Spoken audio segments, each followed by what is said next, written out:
दोस्तों नमस्कार। इन्हें हम छोटे कद का बड़ा खिलाड़ी कहें या फिर इन्हें किसी के सपनों में आने वाला एक खिलाड़ी कहें जिसने नींद हराम कर दी हो, उसकी एक महान खिलाड़ी की मैं बात कर रहा हूं।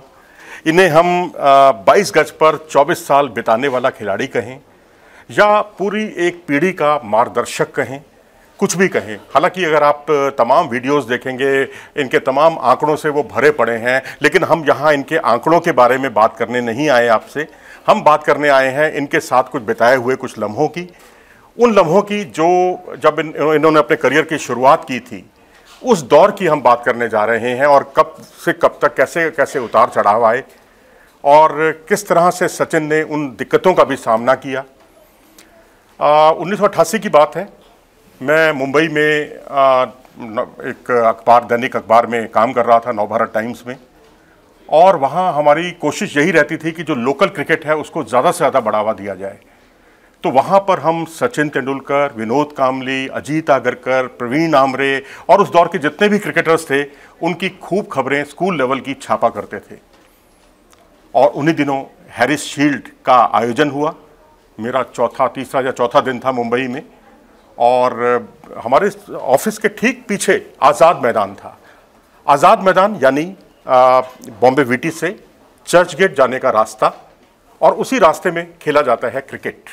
और उसके आगे क्रॉस मैदान है, इधर बॉम्बे जिमखाना है, तमाम खेल की गतिविधियां वहाँ होती हैं। तो वहाँ एक सेंट जेवियर्स का और शारदाश्रम स्कूल का मुकाबला चल रहा था। शारदाश्रम स्कूल की तरफ से सचिन और कामली खेल रहे थे। अपोनेंट टीम में भी अच्छे बॉलर थे, और उसमें सैराज भाऊतले जो भारतीय क्रिकेट टीम में भी खेल चुके हैं वो थे। उनके सामने एक ऐसी जोड़ी पनपती है जो पहले 100 रन की पार्टनरशिप करती है, फिर 200, फिर 300, फिर 400, फिर 500, फिर 600 रन की पार्टनरशिप, और उसके बाद 664 रन की पार्टनरशिप करती है। और उसमें एक खिलाड़ी है सचिन तेंदुलकर और एक खिलाड़ी है विनोद कांबली। इन खिलाड़ियों के ये किसी भी लेवल पर, दुनिया के किसी भी लेवल पर स्कूल लेवल का सबसे बड़े स्कोर था, यानी सबसे बड़ी भागीदारी थी उस समय। और उसके बाद 1989 में इन्हें भारतीय टीम में आने का मौका मिला। लेकिन इस बीच में काफ़ी कुछ घटनाक्रम हुआ। जब हमें पता चला कि ये शिवाजी पार्क में भी प्रैक्टिस करते हैं, हमने कई जगह कोशिश की। एक बार तो पद्माकर शिवालकर जो भारतीय टीम में कभी जगह नहीं बना पाए, बहुत विकेट लेते थे, स्पिनर्स थे, उनसे हमने बात की विनोद कांबली को लेकर, क्योंकि सचिन के तो इंटरव्यूज़ बहुत ज़्यादा छप रहे थे उन दिनों। लेकिन मुझे आज भी वो जो डांट है उनकी आज भी याद है। एक ऐसी डांट, मीठी सी डांट, खैर डांट तो हमेशा कड़वी ही होती है, लेकिन मैं उसको मीठी के तौर पे स्वीकार करता हूँ। उन्होंने कहा कि अभी उन्होंने किया ही क्या इन दोनों ने, अभी स्कूल क्रिकेट है, 664 रन की पार्टनरशिप की है, ये आपके लिए बहुत बड़ी खबर होगी। अब इनका दिमाग ऊपर मत चढ़ाओ, आप इतना दिमाग मत चढ़ाओ कि ये औंधे मुँह आकर गिरे, जैसे कईयों के साथ होता है, कई दिग्गजों के साथ होता है।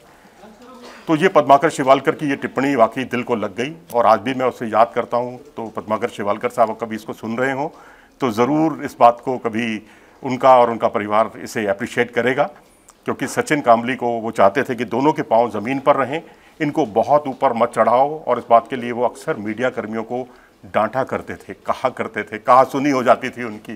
तो ये एक अपने आप में एक अजूबा था, क्योंकि आज तो प्रचार के पीछे सब लोग भागते हैं, लेकिन तब ऐसा बिल्कुल नहीं था। और जो कोचेस थे वो रोका करते थे इन सब चीज़ों को करने के लिए। धीरे धीरे सचिन तेंदुलकर मुंबई क्रिकेट में आए, भारतीय टीम में आए, और भारतीय टीम में आने से पहले जो है पाकिस्तान के खिलाफ जूनियर क्रिकेट होना था और भारतीय टीम को पाकिस्तान के लिए रवाना होना था। लेकिन उसमें सचिन तेंदुलकर परीक्षाओं की तैयारी की वजह से, एग्ज़ाम्स थे उनके, वो नहीं जा पाए थे। थोड़ा सा उन्हें गुस्सा तो था इस बात का कि घर का भी प्रेशर है और उनको वहाँ नहीं जाना है। तो सचिन ने फिर कोशिश उनकी यही थी कि पहले परीक्षाओं पर केंद्रित करें और उसके बाद वो कहीं जाएं। धीरे धीरे उनको जब एक बड़ी कंपनी में नौकरी मिली, पहली नौकरी थी, उसमें उन्होंने पूरे मीडिया कर्मियों को भी बुलाया था, और उसमें मुझे भी जाने का सौभाग्य मिला। सनड्रेस मफतलाल एक कंपनी थी, उसमें उन्हें पहली नौकरी लगी थी। कितनी सैलरी थी ये तो उन्होंने नहीं बताया, लेकिन इतना ही बताया गया वहाँ पर मीडिया को कि 5 अंकों में वो सैलरी है, यानी 10,000 रुपये मिनिमम। उस वक्त 10,000 रुपये की बहुत वैल्यू हुआ करती थी, 1989, 88, 89 की बात है ये। उसके बाद जो है ये पाकिस्तान के दौरे पर भी गए और रमाकांत आचरेकर जो इनके कोच थे, जिनसे इन्होंने बहुत कुछ सीखा, उन्हीं के कोच, उन्हीं के जो शिष्य थे, विनोद कामली थे, सचिन थे, प्रवीण आमरे थे, अजीत आगरकर थे। शारदाश्रम स्कूल का पूरा जो एक चौकड़ी थी, या ये कहिए कि बहुत बड़ी जो पौध थी, उसको रमाकांत आचरेकर तैयार किया करते थे। आचरेकर साहब से भी बात हुई, एक ऑल इंडिया रेडियो के लिए उनका एक इंटरव्यू करने का मुझे मौका मिला। उन्होंने एक बहुत अच्छी बात कही कि मैंने सचिन को ख़ास तौर पर यह बात समझाई हुई है, सभी को मैं ये समझाता हूँ कि अपने पाँव हमेशा ज़मीन पर रखो, किसी आलोचना का जवाब मुंह से मत दो, अपने बल्ले से दो। ये रमाकांत आचरेकर की सीख ताउम्र सचिन के बहुत काम आई और सचिन को एक बड़ा खिलाड़ी बनने में बहुत मददगार साबित हुई। सचिन के सामने जितनी भी बड़ी टीमें आई, उनका परफॉर्मेंस उतना ही अच्छा हुआ। ऑस्ट्रेलिया का क्या जलवा होता था उस समय, ऑस्ट्रेलिया के खिलाफ उनका प्रदर्शन शानदार, 20 सेंचुरीज उनकी और 55 का औसत। इससे आप अंदाज़ा लगा सकते हैं कि जिस तरह से सुनील गावस्कर की प्रिय टीम उस वक्त के दौर में वेस्ट इंडीज़ थी, तो सचिन तेंदुलकर की ऑस्ट्रेलिया थी। उन्होंने खूब ऑस्ट्रेलिया के खिलाफ रन बटोरे। इसके अलावा अब आप देखिए, इनका 200 टेस्ट मैच अगर कोई खिलाड़ी खेलता है, और इसका मतलब है कि लंबे समय तक उसने अपनी फिटनेस को बरकरार रखा है, फिटनेस को मेंटेन करके रखा है। ये अपने आप में बहुत बड़ी बात, और एक पथ प्रदर्शक की तरह वो रहे, सबकी मदद करना, और क्रिकेट से जुड़ा हुआ कोई भी पहलू हो, उनको कभी भी आप रात को भी उठा देंगे तो बड़े खुश होकर उसका जवाब देंगे। कभी उनके माथे पर मैंने तेरोड़ियाँ नहीं देखी। और हीरो कप का फाइनल मैच वो कौन भूल सकता है। यहाँ लोग सब उनकी बल्लेबाजी के बारे में बात कर रहे हैं, मैं गेंदबाजी के बारे में बात कर रहा हूँ, उनकी दूरदर्शिता के बारे में बात कर रहा हूँ।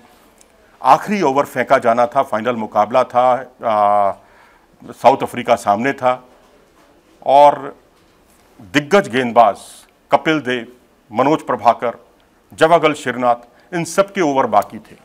6 रन चाहिए थे आखिरी ओवर में। सचिन तेंदुलकर आखिर उठते हैं, कप्तान के पास जाते हैं।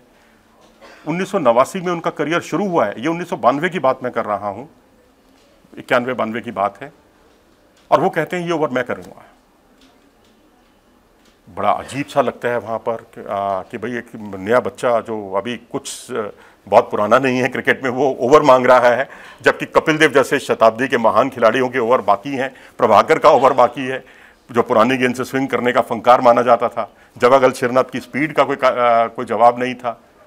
आखिरकार दिलेरी दिखाते हैं मोहम्मद अजहरुद्दीन, वो ओवर सचिन तेंदुलकर को दिया जाता है, और सचिन तेंदुलकर जो 6 रन का बचाव करना होता है, वो केवल 3 रन देते हैं उस ओवर में, और भारत की बल्ले बल्ले कर देते हैं। इसे कहते हैं दूरदर्शिता। बहुत गजब की दूरदर्शिता थी उनमें, और कप्तान के तौर पर वो कामयाब नहीं हुए, लेकिन इसका ये मतलब नहीं है कि उनमें कोई क्रिकेट की समझ की कोई कमी थी, सिर्फ इसलिए कि वो बहुत ही ज़्यादा विनम्र थे, और अति विनम्र खिलाड़ी कभी कप्तान नहीं हो सकता। कप्तान के लिए चाहिए एक धड़ूसमा टाइप का व्यक्ति, एक दादा किस्म का आदमी, जैसे कपिल देव थे, या दिल्ली टीम में कीर्ति आज़ाद को हमने देखा, या सुनील गावस्कर भी मुंह पर बात किया करते थे। एक बार तो कपिल देव ने जो है उनको ये यहाँ तक हुआ कि कपिल देव नॉन स्ट्राइक पर थे और एक कॉल किया और उसमें गावस्कर रन आउट हो गए। कपिल देव ने इस किस्से का बयान अपने किताब में भी लिखा है, अपनी ऑटोबायोग्राफी में।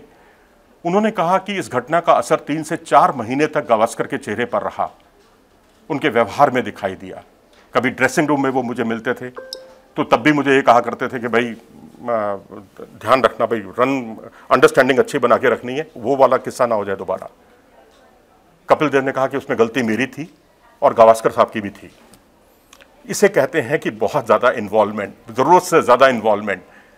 तो यहाँ अब अगर आप देखें तो अपनी पीढ़ी के जो क्रिकेटर्स थे उनके बहुत बड़े मुरीद थे। आज एक टीम के किसी खिलाड़ी के लिए उसको भगवान का दर्जा देना नामुमकिन होता है।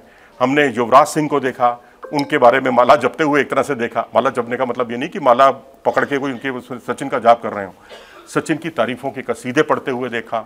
हमने जो है वीरेंद्र सहवाग को, जिस तरह से उनको क्लोन कहा जाता था सचिन का, स्ट्रेट ड्राइव जब वो लगाते थे तो वैसे ही स्ट्रेट ड्राइव उनकी देखा देखी सहवाग भी लगाने लगे।